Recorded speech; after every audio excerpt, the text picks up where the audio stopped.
ઝઘડા તાલુકાના મુલદ ગામ નજીક હાઈ ટેન્શન વીજ ટાવર નીચે એક યુવકે ગળે ફાંસો ખાઈ જીવન ટૂંકાવી લેતા ચકચાર મચી જવા પામી હતી.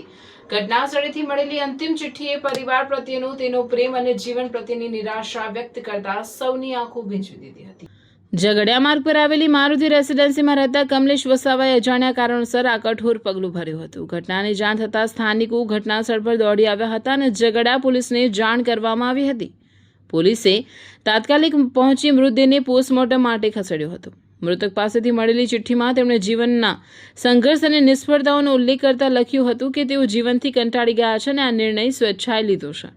તેમણે પોતાના મોત માટે કોઈ જવાબદાર ન ઠેરવતા વિનંતી કરી હતી. સાથે જ પત્ની અને 2 દીકરીઓ પ્રત્યેનો અપરંપાર પ્રેમ વ્યક્ત કરતા I love my family, I am sorry, my wife and my daughters જેવા શબ્દો લખીને માફી માંગી હતી.